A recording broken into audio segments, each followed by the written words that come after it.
ನಮ್ಮ ನ್ಯೂಸ್ಗೆ ಸ್ವಾಗತ.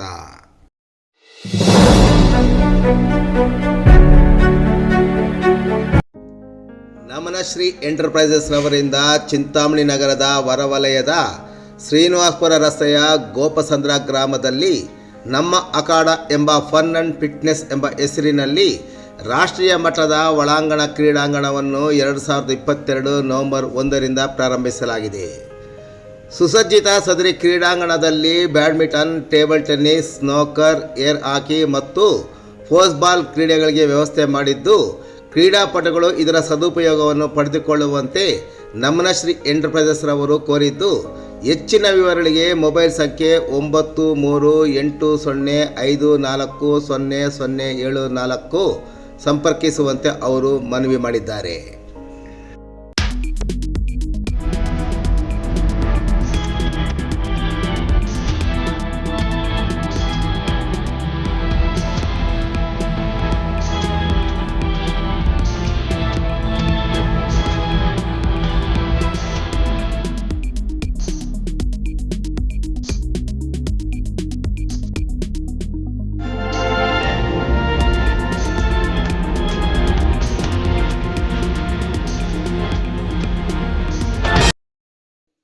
ವಿವಿಧ ಪಕ್ಷಗಳನ್ನು ತೊರೆದು ಕಾಂಗ್ರೆಸ್ ಪಕ್ಷಕ್ಕೆ ಸೇರ್ಪಡೆ.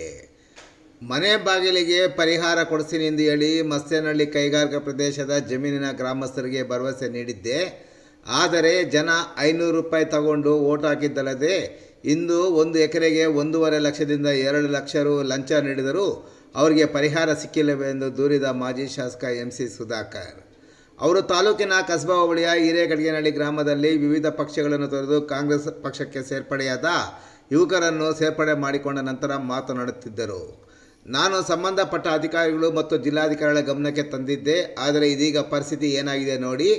ನಾನು ನೀಡಿದ ಭರವಸೆ ಸುಳ್ಳು ಅಂತ ಹೇಳಲಿ ನಾನು ಈಗಲೇ ರಾಜಕೀಯದಿಂದ ನಿವೃತ್ತಿಯಾಗುವುದಾಗಿ ಮಾಜಿ ಶಾಸಕರು ಘೋಷಿಸಿದರು. ಈ ಸಂದರ್ಭದಲ್ಲಿ ಮಾಜಿ ಶಾಸಕರು ತಾವು ಕೈಗೊಂಡಿರುವ ಹಲವಾರು ಅಭಿವೃದ್ಧಿ ಕಾಮಗಾರಿಗಳು, ಈಗಿನ ಅಭಿವೃದ್ಧಿ ಕಾಮಗಾರಿಗಳ ಬಗ್ಗೆ ಜನತೆ ತಾಳೆ ಹಾಕಿ ನೋಡುವಂತೆ ತಾಕೀತು ಮಾಡಿದರು. ಇನ್ನು ಈ ಸಂದರ್ಭದಲ್ಲಿ ಹಿರೇಕಡಗೇನಹಳ್ಳಿಯ ನಾಗೇಶ್ ಕುಮಾರ್, ಹರೀಶ್ ಕುಮಾರ್, ಆನಂದ್ ಕುಮಾರ್, ಗಜೇಂದ್ರ, ಮೂರ್ತಿ, ಚಂದ್ರಶೇಖರಾಚಾರಿ, ಶಶಿಕುಮಾರ್, ವೆಂಕಟೇಶ್, ಪವನ್ ಕುಮಾರ್, ಮಂಜುನಾಥ್, ವೇಣುಗೋಪಾಲ್, ನರೇಂದ್ರ ಕುಮಾರ್ ಸೇರಿದಂತೆ ಮತ್ತಿತರರು ಕಾಂಗ್ರೆಸ್ ಪಕ್ಷಕ್ಕೆ ಸೇರ್ಪಡೆಯಾದರು. ಸೇರ್ಪಡೆಯಾದವರನ್ನು ಮಾಜಿ ಶಾಸಕರು ಹೂವಿನ ಹಾರ ಹಾಕಿ ಬರಮಾಡಿಕೊಂಡರು. ಈ ಸಂದರ್ಭದಲ್ಲಿ ಹೋಬಳಿಯ ಮುಖಂಡರಾದ ಚನ್ನಕೇಶ್ಪುರ ಮುನಿಯಪ್ಪ, ಹುಲ್ವಾಡಿ ಬಾಬು, ಡಾಬಾ ನಾಗರಾಜ್, ಮಿನ್ನಾರಾಯಣಪ್ಪ ಸೇರಿದಂತೆ ಹಲವಾರು ಮಂದಿ ಉಪಸ್ಥಿತರಿದ್ದರು.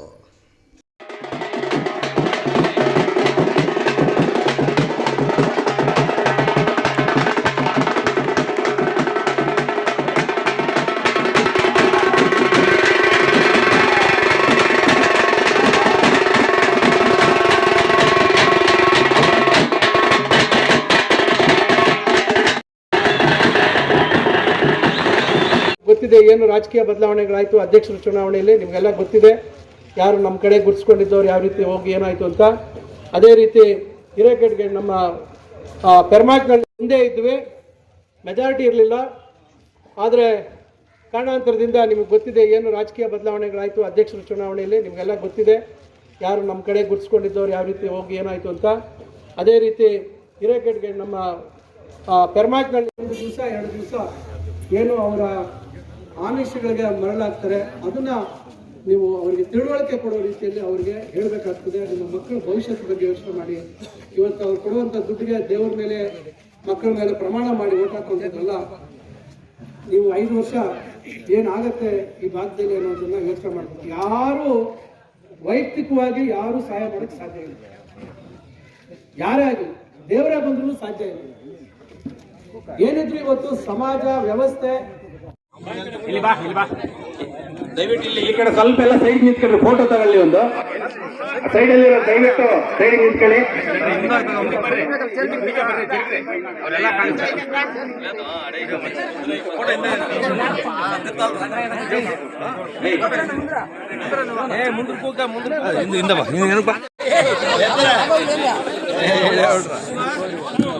ಕೆಲಸ ಆಗ್ತದೆ ಅಂತ ಗೊತ್ತಿರೋದು.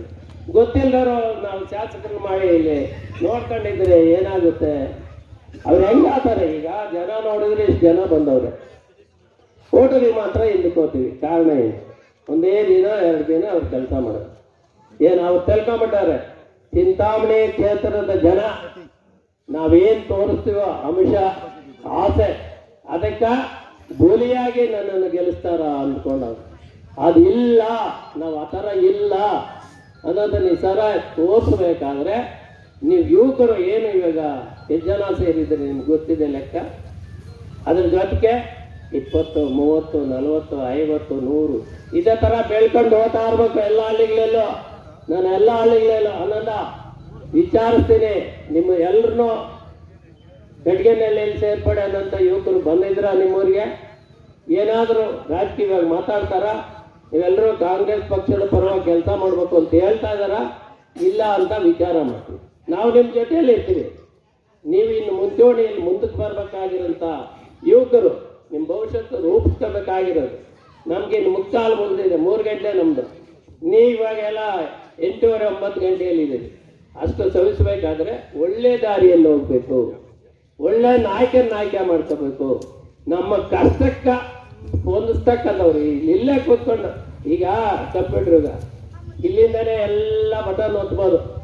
ಈಗಿಲ್ಲ 5 ನಿಮಿಷದಲ್ಲಿ ಮಾಡಾಕಿದ್ರು. ಏನು ಹಾಸ್ಪಿಟ್ಲಲ್ಲಿ ಡೆಡ್ ಬಾಡಿ ಕೊಡ್ತಾ ಇದ್ದಾರೆ ಸಾರೋದು. ಇದಕ್ಕಿಂತ ಖುಷಿಯಾದ ಕೆಲಸ ಏನ್ಬೇಕು? ಅಂತ ನಾಯಕರು ನಾವು ಹಿಂದಕ್ಕಿಕ್ಬಿಟ್ಟು ಯಾರೋ ಏನೋ ಕೊಡ್ತಾರಂತ ಆಯ್ಕೆ ಮಾಡಿ ಕಳಿಸ್ಬಿಟ್ರೆ, ಈಗ ಒಬ್ಬ ಅಧಿಕಾರಿ ಬಂದಿದ್ದು ನನ್ನ ಹತ್ರ, ಎಲ್ಲ ದೇವಸ್ಥಾನ ಕಟ್ತಾ ಇದ್ದೀನಿ, ಆ ದೇವಸ್ಥಾನಕ್ಕೆ ದೇಣಿಗೆ ಕೊಡಿ ಅಂತ. ಅವರೇ ಏನು ಸರ್ ನೀವು ಯಾವ ಪಾರ್ಟಿ ಏನು ಅಂತ ನನ್ನ ಕೇಳಿ, ನಾವು ಸುಧಾಕರ್ ಪಾರ್ಟಿ ಅಂತ. ನೀವ್ಯಾರೋ? ನಾವು ಯಾರೋ ಬಿಡಿ ಸಾರ್, ನಮ್ಮ ಯಜಮಾನ್ರು ಅವ್ರ ಜೊತೆಯಲ್ಲಿ ಅವರೇ. ಇಲ್ಲಿ water supply, urban water supply ಇದರಲ್ಲಿ AW ಪೋಸ್ಟ್ ಖಾಲಿ ಇದೆ. ನಾನು ಶಿಡ್ಲಘಟ್ಟದಲ್ಲಿ ಕೆಲಸ ಮಾಡ್ತಾ ಇದ್ದೀನಿ. ನನಗೆ ಅದು ಚಾರ್ಜ್ ಹಾಕೊಡಿ ಮಾಡ್ತೀನಿ ಅಂತ ಹೇಳಿದ್ರಿ. 13 ಲಕ್ಷ ಎತ್ಕೆಂಬ ಮಾಡಿಕೊಡ್ತೀನಿ ಅಂತ ಹೇಳಿದರು. ನಮ್ಮ ಅಪ್ಪನಿಗೆ ಹೇಳಿದೆ, 13 ಲಕ್ಷ ನೀನು ಕೊಟ್ಬಿಟ್ಟು ಹಾಕ್ಸ್ಕೊಂಡು ಎಲ್ಲಯ್ಯ ಸಂಪಾದಿಸ್ತೀಯ, ಅಲ್ಲೇ ರಯ್ಯ ಅಂದ್ರು. ಅವರೇ ಹೇಳಿದ್ರು, ಈ ಭವನಕ್ಕೆಲ್ಲ ದುಡ್ಡುಗಳು ಎಲ್ಲಿಂದ ಹೋಗಿದ್ವು? ಅಧಿಕಾರಿಗಳಿಂದ ಪರ್ಸೆಂಟೇಜ್ ಹೋಗಿರೋದು ಅಂತ ಅವ್ರು ಹೇಳಿದ್ರು. ಇದು ಸುಳ್ಳೋನಿಗೂ ಅವ್ರು ಹೇಳಿದ್ದು ನಾನು ಇಲ್ಲಿ ಹೇಳ್ತಾ ಇದ್ದೀನಿ. ಅಂಥ ನಾಯಕರಿರ್ಬೇಕು. ಏನು ಬರೀ ಮಾತಲ್ಲಿ ನಮ್ಮ ಕಷ್ಟಕ್ಕೆ ಸ್ಪಂದಿಸಂಥ ನಾಯಕರಿರ್ಬೇಕು. ಯೋಚನೆ ಮಾಡಿ, ಅವ್ರು ಗೆದ್ದ ತಕ್ಷಣ ಗೆಲ್ತಾರೆ, 100ಕ್ಕೆ 100 ಭಾಗ ಗ್ಯಾರಂಟಿ. ಪಕ್ಷಕ್ಕೆ ಹೋಗಿದ್ದಾರೆ, ಅವ್ರು ಗೆಲ್ತಾರೆ. ಗೆದ್ದು ಕಾಂಗ್ರೆಸ್ ಸರ್ಕಾರನೂ ಬರ್ತದೆ, ಅವ್ರ ಮಂತ್ರಿನೂ ಆಗ್ತಾರೆ. ನಾವು ಅವ್ರಿಗೆ ಆರೋಗ್ಯ ಮಂತ್ರಿ ಇಟ್ಕೊಳ್ಳಿ, ನಮ್ಗೆ ಹಾಸ್ಪಿಟ್ಲ್ ಆಗಲಿ ಅನ್ನೋ ಆಸೆ ನಂದು. ಕಡೆ ಆಸೆ ಸರ್ಕಾರ ಬರ್ತದೆ, ಅವರು ಆರೋಗ್ಯ ಅಂದರೆ ಹಾಸ್ಪಿಟ್ಲ್ ಈಸಿಯಾಗಿ ಅವರೇ ಸ್ಯಾಂಕ್ಷನ್ ಮಾಡ್ಬೋದು ಅನ್ನೋದು ಒಂದು. ಅಲ್ಲಿ ಯಾರನ್ನು ಕೇಳ್ಕೊಳ್ಳೋದಿಲ್ಲ, ಅವರೇ ಮಾಡಿರ್ತಾರೆ ಅನ್ನೋದು ಒಂದು. ಯಾಕಂದ್ರೆ ಅವರು ಡಾಕ್ಟ್ರು, ನಮ್ಮ ಜಿಲ್ಲೆಯವರು ಇವರಿಗೆ ಎದುರಾಳಿಗೆ ಕೊಟ್ಟಿರೋದು ಅದೇ ತಾನೆ, ಅವ್ರ ಹೆಸರು ಇದೆ. ಅವ್ರಿಗೆ ಸರಿಯಾದಂಥ ಡಿಚ್ ಕೊಡುವಂಥವರು ಇವರೇ. ಅದಕ್ಕೆ ಆ ಒಂದು ಚಿಕ್ಕಬಳ್ಳಾಪುರ ಜಿಲ್ಲೆಗೆ ಉಸ್ತುವಾರಿನೂ ಆಗಲಿ ಅಂತ ನಿಮ್ಮೆಲ್ಲರ ಮುಖಾಂತರ ನಾನು ಆಶಿಸ್ತೀನಿ. ನೀವು ನಮ್ಮ ಜೊತೆಗೆ ಕೈ ಜೋಡಿಸ್ಬೇಕು. ಜೊತೆಗೆ ಇಲ್ಲಿ ಕಾಲೇಜಲ್ಲಿ ವಿದ್ಯಾಭ್ಯಾಸ ಮುಗಿಸ್ಕೊಂಡು ಇಲ್ಲೇ ಮುಗಿಸ್ಕೊಂಡು ಇಂಡಸ್ಟ್ರಿಯಲ್ಲಿ ಅಲ್ಲಿ ಕೆಲಸ ಇಂಡಸ್ಟ್ರಿಯಲ್ಲಿ ಸೇರ್ಕೋಬೋದು. ಅದು ಇಂಡಸ್ಟ್ರಿಗಳು ಆಗ್ತದೆ. ಇಲ್ಲಿ ನಾವು ಬೇಡಿಕೆ ನಮ್ಮ ಪಂಚಾಯತ್ ಏನು ಮಾಡಿ ಹೇಳಿದ್ರಲ್ಲ, ಎಲ್ಲೆಲ್ಲಿ ಅಧಿಕಾರ ಕಟ್ಕೊಂಡು ಏನೇನು ಮಾಡ್ತಾರಂತ ಅವ್ರಿಗೆ ನಾವು ಅವಕಾಶ ಕೊಡಬೇಕು. ಅವರು ಈಗ ನಾವು 10 ವರ್ಷದಿಂದ ನಮ್ಮ ಯಜಮಾನರಿಗೆ ನಾನು ಹೇಳಿದೆ, ಸಾರ್ ನೀವು ಸ್ವತಂತ್ರವಾಗಿ ನಿಲ್ಬೇಡಿ, ಕಾಂಗ್ರೆಸ್ಗೆ ಹೋಗಿ, ದೇವರು ಒಳ್ಳೇದು ಮಾಡ್ತಾನೆ, ಗೆಲ್ತೇವೆ, ಸರ್ಕಾರ ಬರ್ತದೆ, ಆದರೂ ನೀವು ಮಾಡ್ರಿ ಅಂತ. ಇನ್ನೂ ಟೈಮಲ್ಲೇ ಬಿಡ್ರಿ ಮುನಿಯಪ್ಪನವರೇ ಅಂದರು. ತಿರುಗಿ ಯಾಕೆ ಮಾಡ್ರಿ? ಆಯ್ತಪ್ಪ, ಸ್ವತಂತ್ರವಾಗಿ ನಿಲ್ತಂತ. ಯಾರ ಮೇಲೋ ಕೋಪ ಮಾಡ್ಕೊಂಡು ನಾವು ರಾಜಕಾರಣದಲ್ಲಿ ಅವರು ಗುರು ನಮ್ಮಂತೆ, ನಮ್ಮ ಗಟ್ಟಿತನ, ನಮ್ಮ ಎಬಿಲಿಟಿ ಏನು ಅಂತ ತೋರಿಸ್ಬೇಕು. ನಮ್ಮ ಘಾಟಕ್ಕೆ ಅವ್ರು ತಗೊಳ್ತಾರೆ, ಅವರೇ ಪಕ್ಕ ಹೋಗ್ಬೇಕು. ಇವಾಗ ನಾವು ಕೃಷ್ಣಗೌಡರು ಜೊತೆಯಲ್ಲೇ ಇದ್ರು ಕೂಡ ಅವ್ರು ಬಂದು ಎಲ್ಲ ದೂರಗಳೇಳವ್ರು ನಮ್ಮ ನಾಯಕರಿಗೆ ನನ್ನ ಮೇಲೆ. ಇವ್ರು ನನ್ನ ಕೇಳಿದ್ರು, ಏನು ಮುನಿಯಪ್ಪನವರೇ ಅವ್ರ ಮೇಲೆ ನೀವೇನು ಹೇಳಲ್ಲ, ನಿಮ್ಮ ಮೇಲೆ ಯಾವಾಗ ಹೇಳ್ತಾ ಇರ್ತಾರೆ. ನಾನು ಹೇಳೋದನ್ನು ಕಲಿತಿಲ್ಲ, ಚಾಡಿ ಹೇಳೋದು ಇಲ್ಲ. ಯಾರ್ಯಾರು ಯೋಗ್ಯತೆ ಏನು ಅಂತ ನೀವೇ ತಿಳ್ಕೊಳ್ಬೇಕು, ನಮ್ಮಿದೇನು ನೀವೇ ತಿಳ್ಕೊಂಡು. ಅವ್ರು ಒಂದು ದಿವಸ ಹೇಳಿದ್ರು, ಯಾರು ಏನೇ ಹೇಳಿ, ಒಂದು ಸಾರಿ ಒಬ್ಬ ಮನುಷ್ಯನ ಗುಣನ ಅಷ್ಟೇ ನೋಡಿದ ಮೇಲೆ ನಾನು ಅದನ್ನ ಕಡೆವರೆಗೂ ಇದು ಮಾಡ್ಕೊಂಡು ಹೋಗ್ತೀನಿ ಅಂತ. ಅದೇ ಥರ ಇದ್ದಾರೆ, ನಾವು ಅದೇ ಥರನೂ ಇದ್ದೀವಿ, ನಾವು ಇರೋದಂತೂ ಇರ್ತೀವಿ. ಈಗ ಇವರು ಕಾಂಗ್ರೆಸ್ ಪಕ್ಷಕ್ಕೆ ಎಲ್ಲರ ಒತ್ತಾಯಕ್ಕೆ ಮುಣಿದು ಸೇರ್ಪಡೆ ಆಗಿದ್ದಾರೆ, ನಾವೆಲ್ಲರೂ ಅವ್ರ ಜೊತೆಯಲ್ಲಿ ಇರ್ತೀವಿ ಅಂತ. ಕಾಂಗ್ರೆಸ್ ಪಕ್ಷಕ್ಕೆ ಅವ್ರನ್ನ ಸೇರಿಸ್ಬಿಟ್ಟು ನಾವು ಹಿಂದಕ್ಕಿದ್ರೆ ನಾವೆಲ್ಲ ಮಾಡಿದ್ದು ವ್ಯರ್ಥ ಆಗ್ತದೆ. ಈಗಾಗಲೇ ನಾವು ಸಿದ್ದರಾಮಯ್ಯ ಡಿ.ಕೆ. ಶಿವಕುಮಾರ್ ಬಂದಾಗ ನಮ್ಮ ಕ್ಷೇತ್ರ ಚಿಂತಾಮಣಿ ಕ್ಷೇತ್ರದ ಜನರ ಶಕ್ತಿ ಏನು ಅಂತ ಯುವಕರು, ಹೆಚ್ಚಾಗಿ ಯುವಕರು ಮಾಡಿ ತೋರಿಸಿದ್ದೀವಿ. ಇನ್ನೊಂದು ಭಾರತ ಜೋಡೋ ಯಾತ್ರೆಯಲ್ಲಿ ಕೂಡ ಹೋಗಿದ್ರೆ ಸುಧಾಕರ್ ಇದು ಏನು ಅಂತ ತೋರ್ಸಕ್ಕೆ ನಾವು ಜನಗಳು ಬಸ್ಸುಗಳು ಹೋಗಿದ್ವಿ, ಯಾವುದಕ್ಕೂ ಎಲ್ಲ ಹೋಗಿದ್ವಿ. ಅರ್ಥವಾಯ್ತಾ? ಅದನ್ನ ನಾವು ಅರ್ಥ ಮಾಡ್ಕೊಳ್ಳಿ. ಈಗ ನಾವು ಕೈವಾರ ಹೋಬಳಿ ಈ 2 ಎಲೆಕ್ಷನ್ ಮೊದಲು ಹೆಚ್ಚಿಗೆ ಇವರಿಗೆ ಹೆಚ್ಚಿಗೆ ಮತಗಳಿದ್ದು, ಕೈವಾರ ಹೋಬಳಿಯಿಂದ ನಾನು ಗೆದ್ದೆ, ಕೈವಾರ ಹೋಬಳಿಗೆ ನಾನು ಏನೇನು ಬೇಕು ಎಲ್ಲ ಮಾಡಬೇಕು ಅಂತ ಮಾಡಿದ್ರು. 2 ಸಾರಿ ಕೈವಾರ ಹೋಬಳಿ ಹಿಂದಕ್ಕೆ ಬಂತು.